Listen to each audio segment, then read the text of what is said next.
Hi everyone, welcome back to my channel. Today I'm going to tell you about the 2 sweaters that I finished in January, as well as a couple more that I finished since then.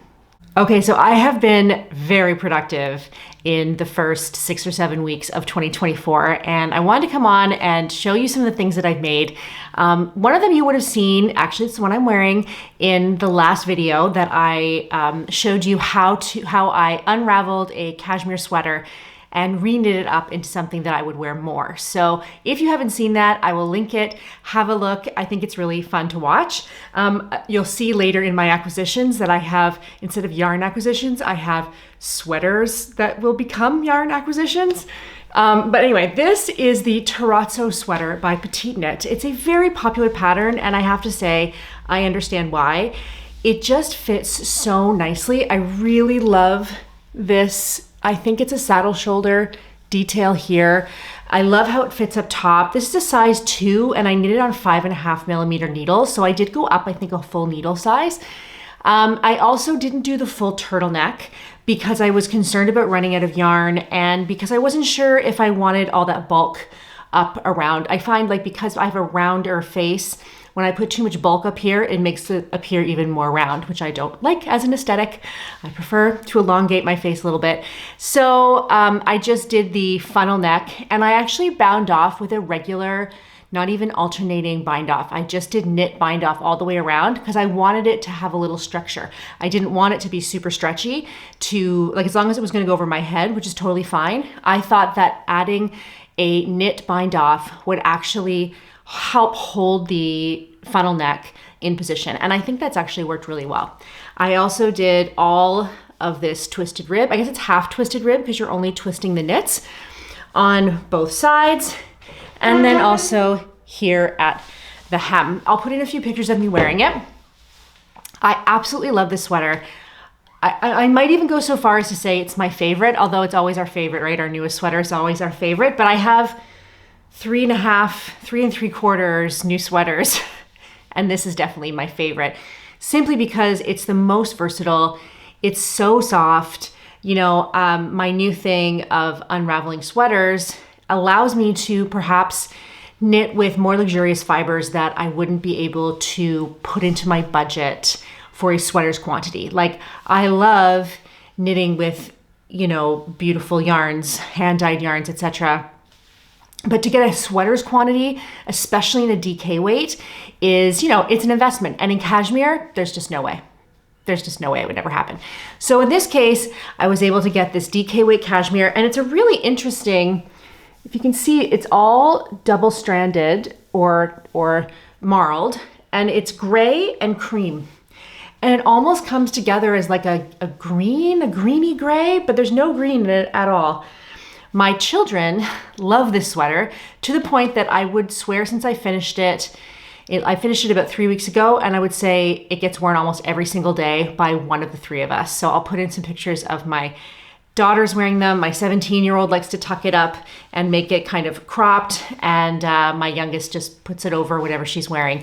And because it's so soft and cozy, but also the thing I love about cashmere is that you don't overheat the way you might with regular wool. Like, regular wool can be super, super toasty.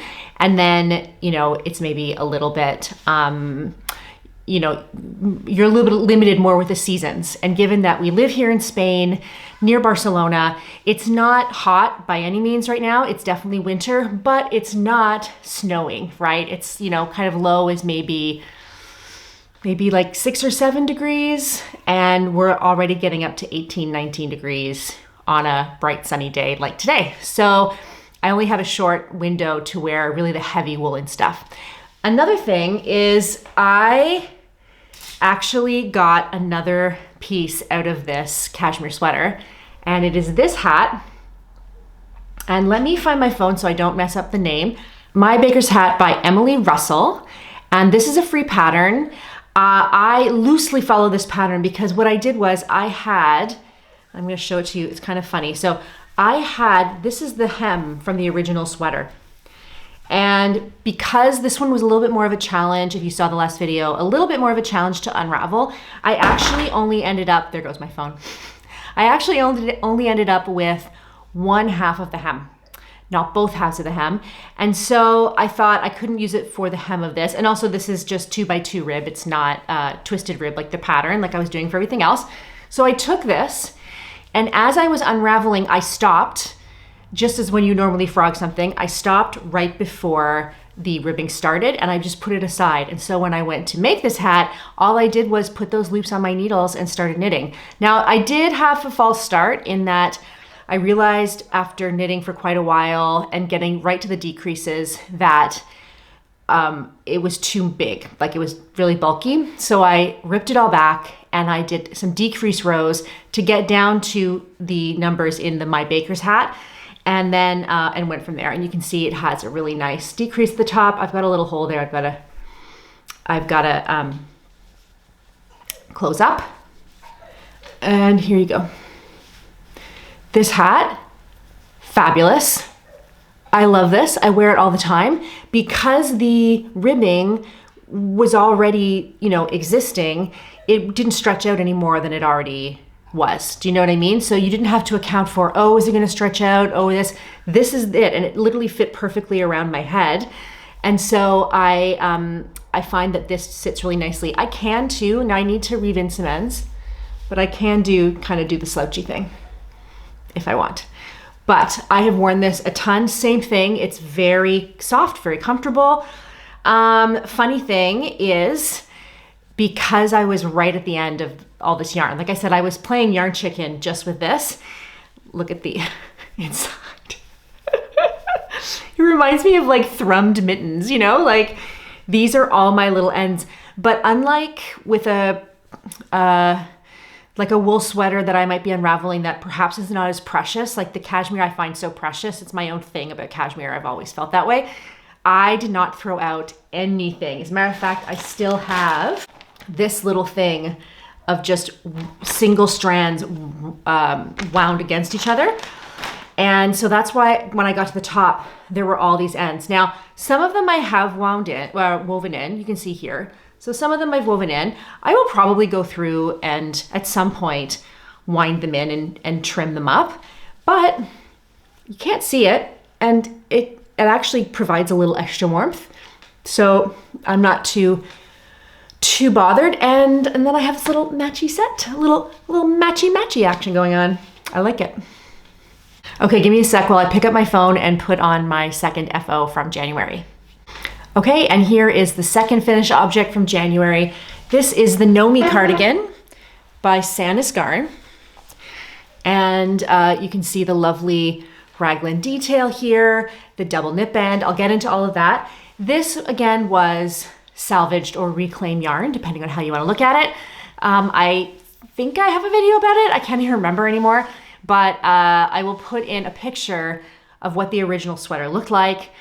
I frogged that whole sweater and I ended up with all this beautiful yarn. I talked about it in a previous one, but I don't think I showed it.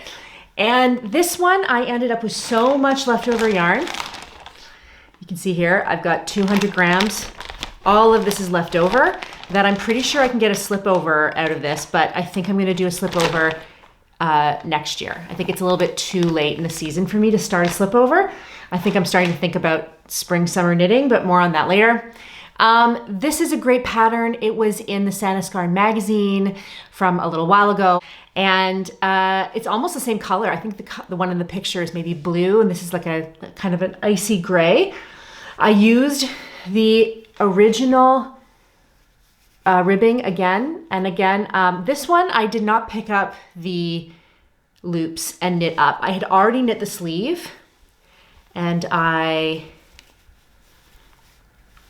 used a 3-needle bind off. I'll show you when I take it off. I used a 3-needle bind off, and I did talk about that as well. I absolutely love this. I did take the time to do the double knit button band, and it's the first time I've ever done it, and it's so worth it. It's so worth it. It took me, you know, I don't measure in time, but basically it took me like one evening and then the next morning on a weekend to get it done. But it had such a nice structure. It's so clean. It doesn't stretch out. It looks really nice up against the hem of the sweater. And you can see I can wear it open. This, compared to the cashmere one, is very warm. Like, this is a jacket alternative for me. It is so warm. It's very rustic. I don't want this just against my skin. It doesn't bother me against my arms, but like I wouldn't want it like here or anything like that, or against the back of my neck, which is why I'm gonna have to pick my slip over pattern for the rest of it very carefully. I knit this on 5.5 millimeter needles and it just flew. It was so fast. I think because I reclaimed this yarn, it's almost like I took some pride in creating it. Does that sound weird? Like I put effort and process into creating yarn that I could then use to create. And so I didn't just kind of put it aside. I wanted to make something with it. Not to say that I don't have a few sweaters worth of yarn that I still need to make with, and I'll show you guys that another day. But I immediately just wanted to cast on and use these yarns because I had been, touching them and using them and somehow felt maybe extra connected than just buying it at a shop. I don't know. I'll put in a few photos of me wearing this. It is so useful. It's the first time maybe that I followed a Sandnes Garn pattern from one of the magazines beginning to end. And it was great. I would love to do that more often. I'd love to make use of those magazines that I bought and not just keep buying new patterns, although I love to support designers, so I don't mind buying new patterns, but it's great to use what you already have, right? Okay, so those are the 2 sweaters that I made in January. I actually finished both of those sweaters by January 21st. And then I started a third one that I'm gonna show you in my WIPs because I realized at one point I was like, maybe I could finish 3 in January. And I thought, no, I would kill myself if I had to spend 3 days just working to finish that. And I didn't want to do it just to say, oh, I finished 3 sweaters in January. So I finished 2 sweaters in January. And I think that's plenty. Okay, next I have a finished item that I kind of was my cheeky finished item last time. If you remember what that was, I'll show it to you. I'm gonna change. Okay, ta-da! This is the Rivendell by Sari Nordlund, and I'll stand up. Pardon me. Here we go. Stand up so I can show you. And this one kind of hits right. I've got a little sweater top underneath it. This one hits kind of right at the jeans level, which is what I wanted. The arms are nice and long. It has absolutely beautiful cables running down the sleeves and across the neckline. So this is so pretty. This was a test and I bought the yarn at Barcelona Knits. This is hand-dyed yarn in DK weight. It is Dark Omens yarn. Actually, that's not true. It's sport weight. And this is Dark Omens yarn. They're out of someplace in Italy. I don't remember where. And this is a merino yak blend and it is so beautiful and soft. This was an investment, but it was absolutely worth it. Now, I played Yarn Chicken and if you've been watching, you'll know I only bought 3 skeins thinking maybe I could squeeze it out, not even close. And so I had to do the purchase of shame and buy one more skein of yarn, which meant I was paying extra shipping, and it was like, maybe I've learned my lesson. I'd love to say I've learned my lesson, but well, we'll see. We shall see. So which was the one that I just finished? I think this is the one that I just finished. I haven't reblocked it. I did steam it, but I haven't reblocked it.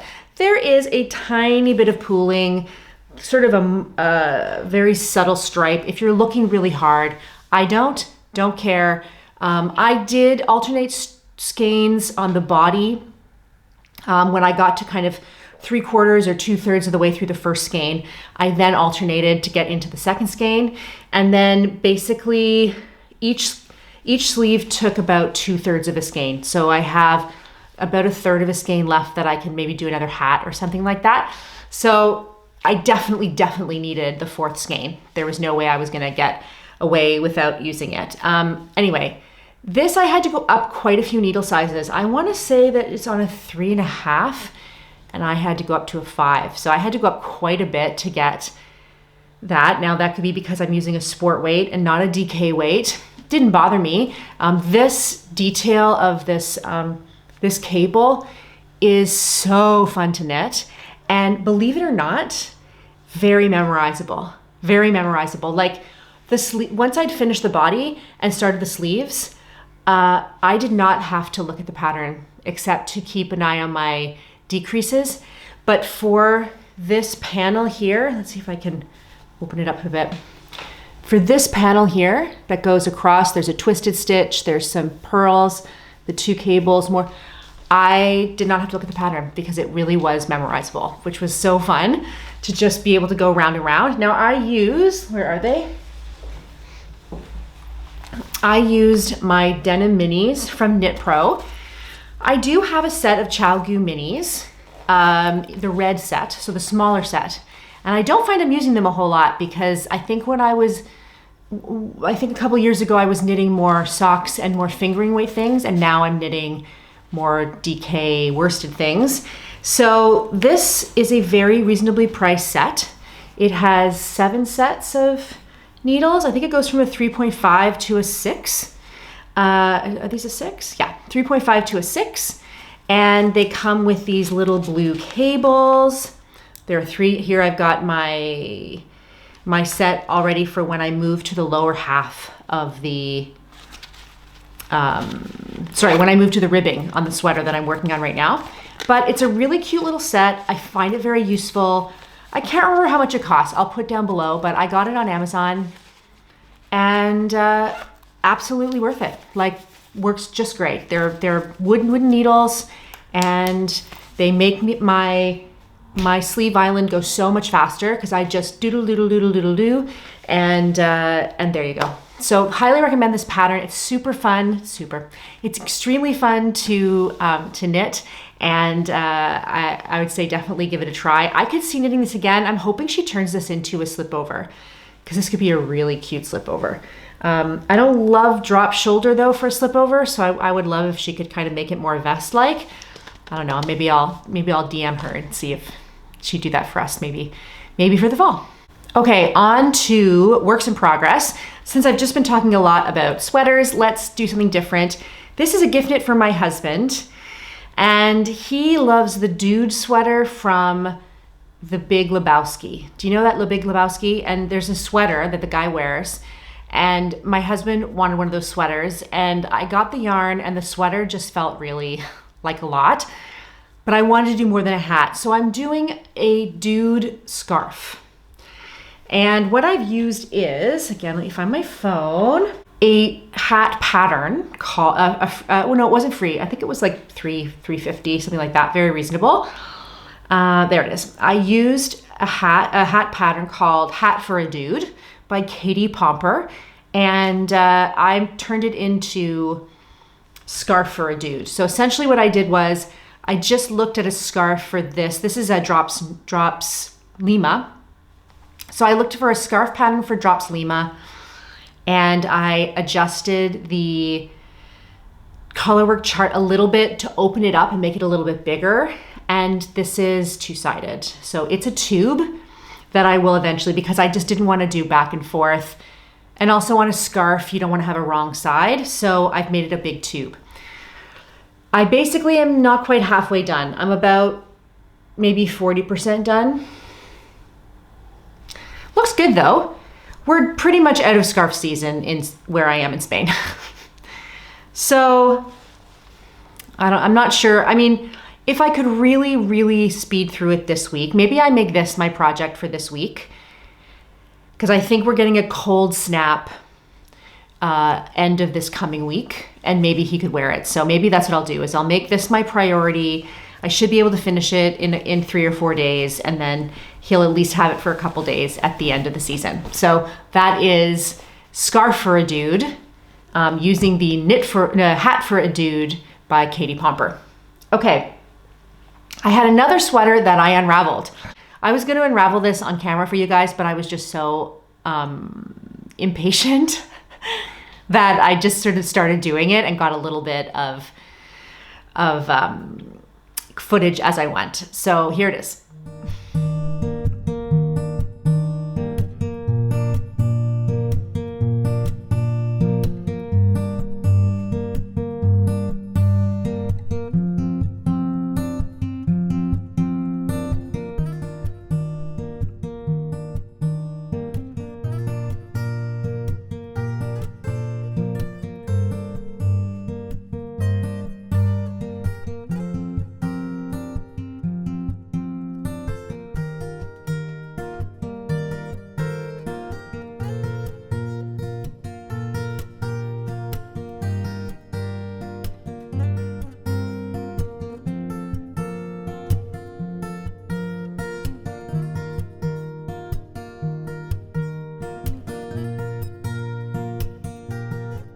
So that sweater was from Massimo Dutti. Massimo Dutti is a kind of higher end brand in the Zara field. It's like Inditex, I think is the name of the company. So if you think of like Zara, this is like their upper end. And I know when I'm thrifting that Massimo Dutti will be a good option to unravel because they don't serge their sweaters.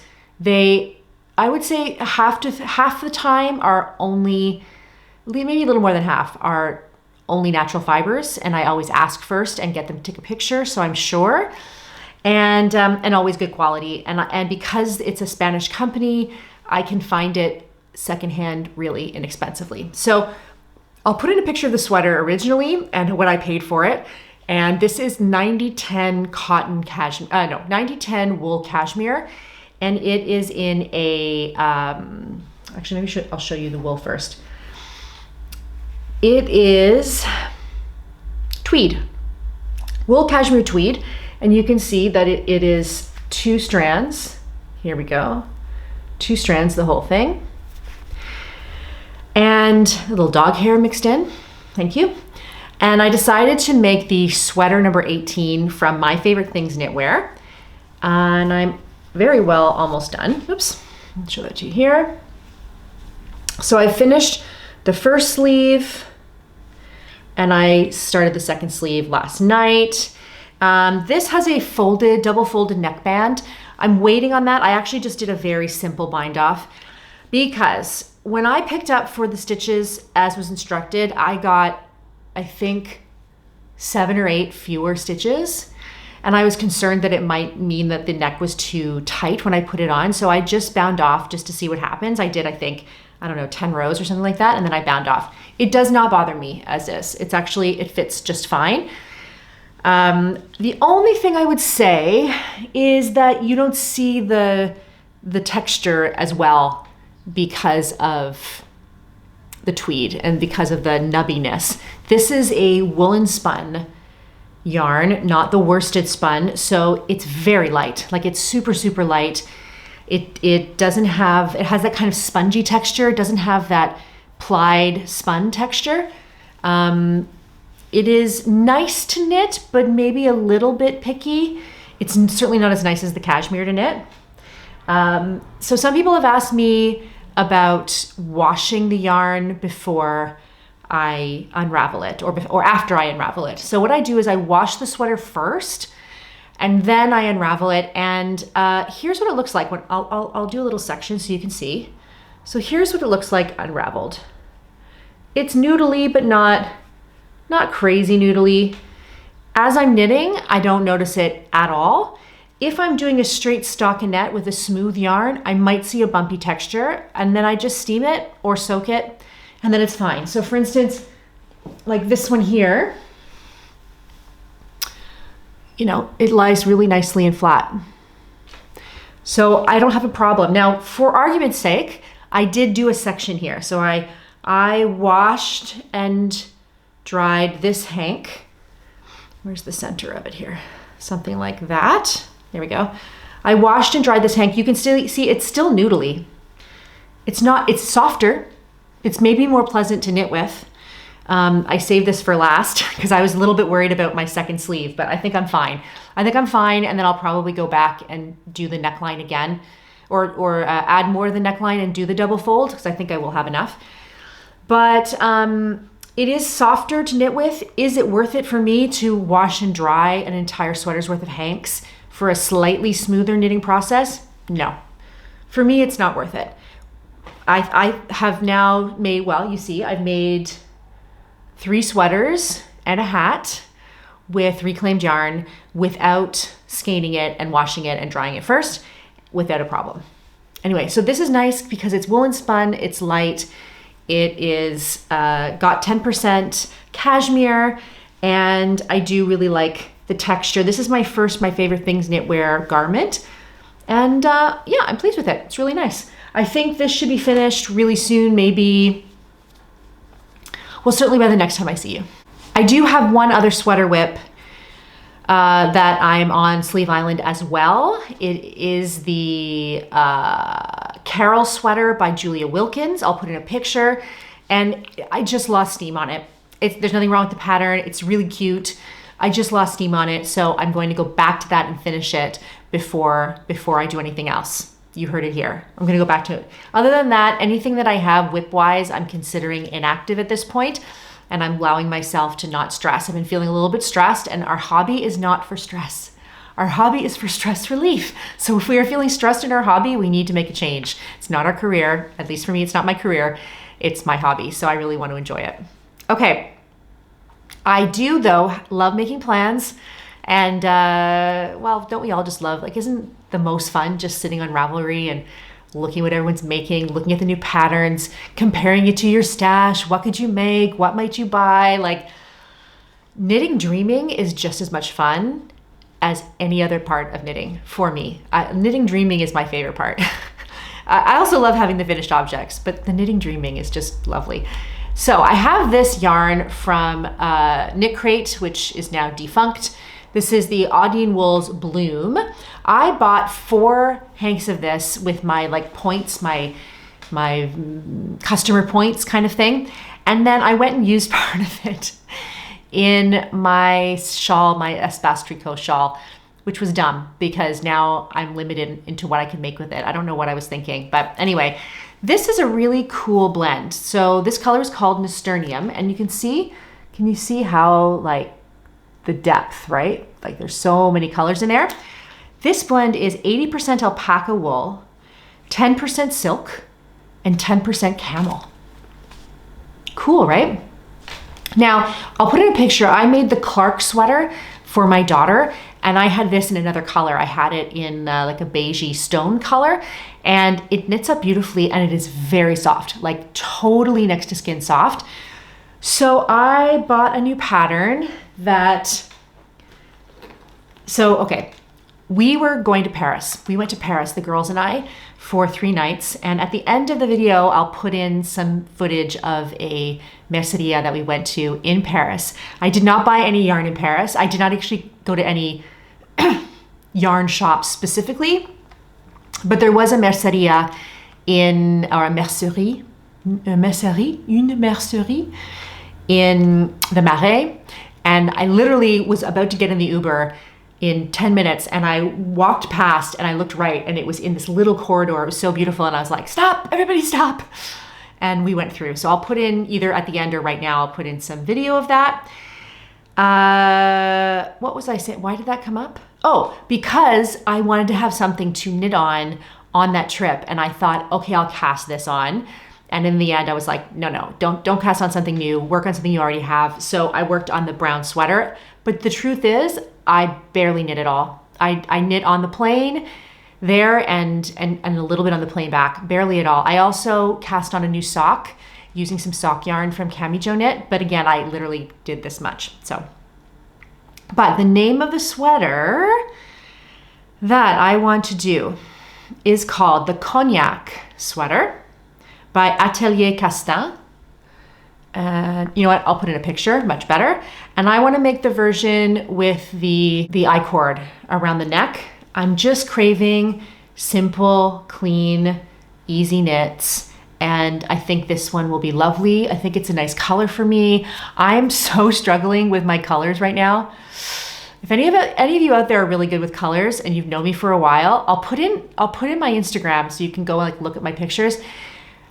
I thought I was a deep winter, and now I'm thinking maybe deep autumn, but a lot of the colors on the autumn spectrum just don't jive with me at all. So I don't know if I'm a deep winter or a deep autumn. I don't know if I'm warm toned or cool toned. And yeah, so if you have an inkling, if I'm a deep winter or a deep autumn, please let me know.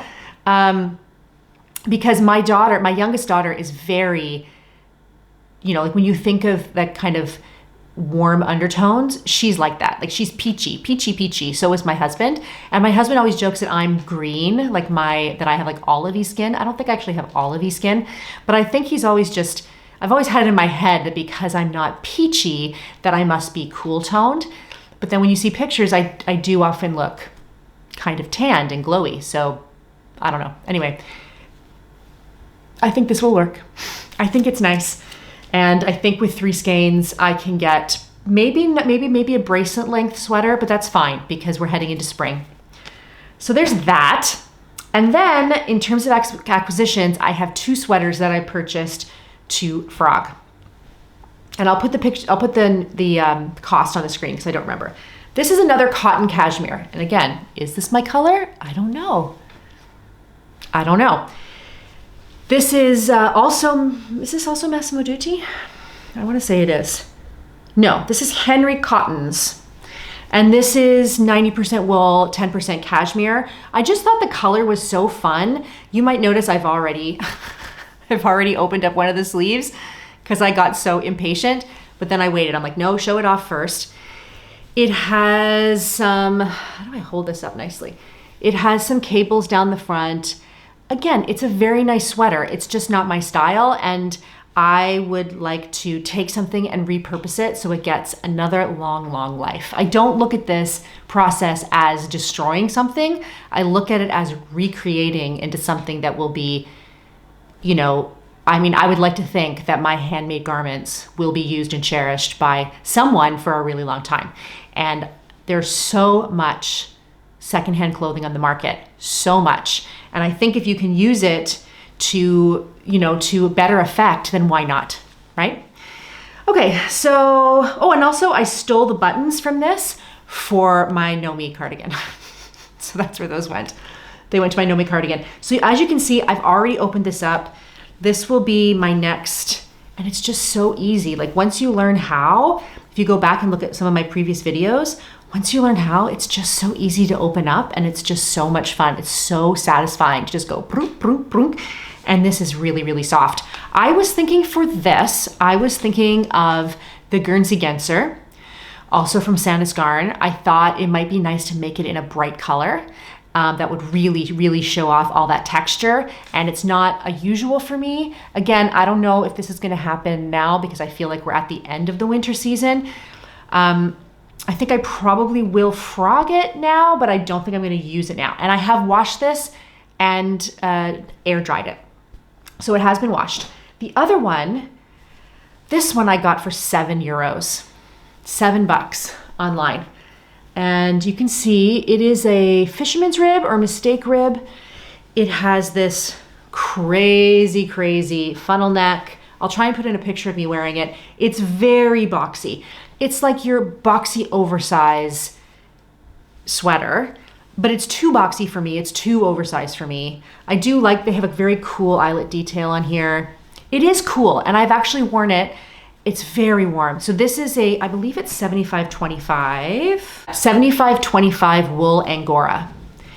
I love this, not sort of bright white. It's kind of a creamy white.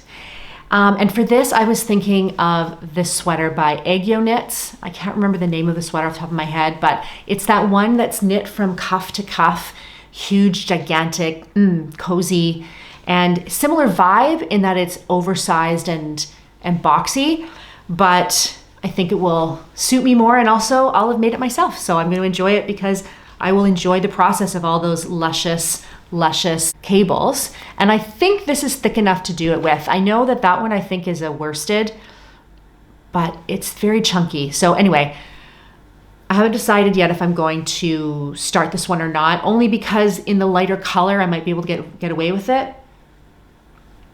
I don't know, but whatever, it's super soft and lovely. And then lastly, I have another 100% cashmere sweater at home that I just couldn't resist. I couldn't resist when there's chunky cashmere. Like think about how much it would cost you to get a sweater's quantity of chunky cashmere. You know, it's a couple $100. And I love cashmere. I've always, even before I was a knitter, I always loved going to the thrift store and finding cashmere. Like it's so nice for my skin.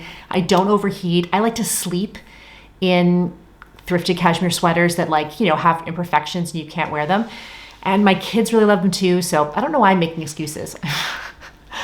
The funny thing too is that if I buy a cashmere sweater and that cashmere sweater cost me, you know, 35, even, you know, I mean, this one was 7, but, and I think that other one was less, but the one I just bought was 35 for euros, pardon me, for a sweater's quantity of yarn. That's pretty great. Yeah. Anyway, So I didn't buy any separate yarn since I last saw you. I'm also really wanting to go through my stash, and hence this one, because this is one of the ones that I've been really wanting to use and get get out of my stash and onto the needle. So I've already wound 2 of the 3 of these, and those will be next after I finish this along with my Carol sweater. Okay, I think that's all there is for me right now. I want to let you guys know that I'm changing the name of my channel. I'm changing it from And So On, which it has been for 7 years, I think, and I'm going to change it to Lisa Makes. And that's just because I've evolved as a person. I mean, my life when I started this channel, I was living in a different country. I had a different career. My kids were small, and now I live in Spain. I teach acting and singing for a living. I'm staring at the sea right now. I have 2 teenage daughters. One is about to leave for university. And like, life has changed, right? And so my crafting has changed. So I'm changing it from And So On to Lisa Makes.